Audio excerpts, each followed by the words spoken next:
એ નિકુંજભાઈ, અરે સોરી પાંબરભાઈ, એ માઇક ચાલુ છે, સ્પીકર મોડ ઉપર રાખી અને અહીંયા ખેડૂતો બેઠા છે, એને એન્વાયરમેન્ટ રિલેટેડ શું ગુનો થાય એ બાબતની માહિતી આપો કે જે લોકોએ પાળા બાંધ્યા છે અને પાણી ભેગું કર્યું છે એના કારણે ક્ષાર જે છે એ જવી અને બાજુવાળાની જમીન રેચકાઈ જવી, એની જમીનની પ્રત બગડવી અને એમાંથી બીજા લોકોએ પાળા ફરજિયાત બાંધવા પડે.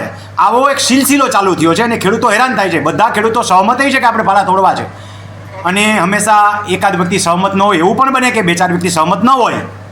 પણ મેં અહીંયા લગભગ એવરેજ સર્વે કાઢી લીધો છે, એ બધાની વચ્ચે બેઠો છું કે 90% વ્યક્તિઓ સહમત છે, પણ પહેલ કરે કોણ એના જેવી વાત છે. તો કાયદાકીય નિચોડ શું આવે પર્યાવરણ રિલેટેડ તમે જાણો છો તો એ બાબતે માર્ગદર્શન આપો. નમસ્કાર બધા મિત્રો.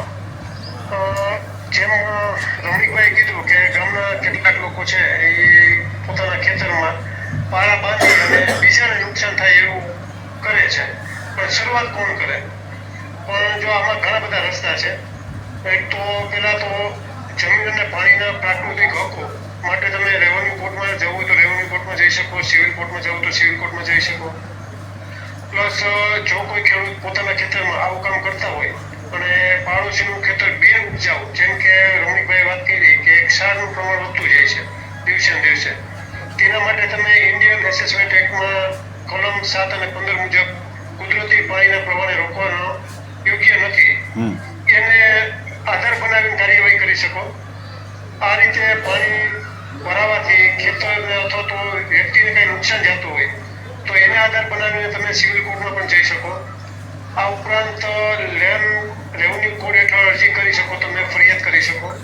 આ ઉપરાંત શરૂઆત ક્યાંથી કરવી? તો કે શરૂઆત તમારા ગામથી કરો.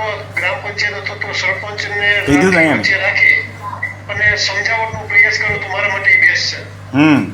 હા, એ વાત કરી દીધી મેં. ગ્રામસભા બોલાવી ઠરાવ પસાર કરી એ વ્યવસ્થિત આખી કાયદાકીય પ્રક્રિયાની વાત કરી દીધી મેં. આગળ કયો? ઓકે.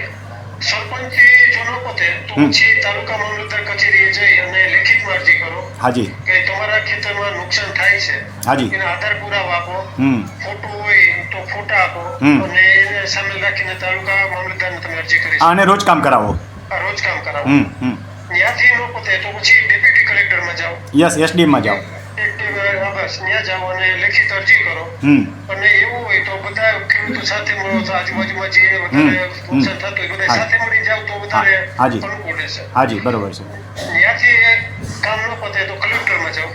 કલેક્ટરમાંથી વધારે નુકસાન થતું હોય બધા ખેડૂતો ભેગા થાવ. હાજી. અને સાથે અરજી કરો. બરોબર છે.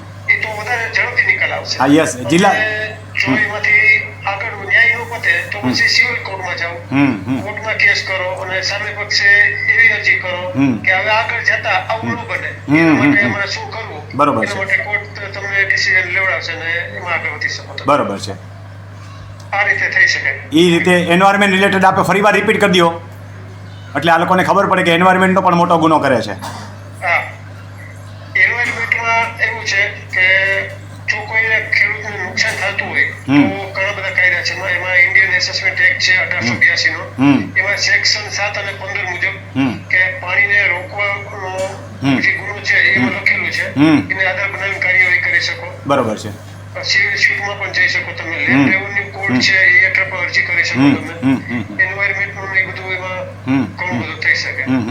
બરોબર છે. Okay, thank you. ખૂબ ખૂબ આભાર. Okay, thank you sir.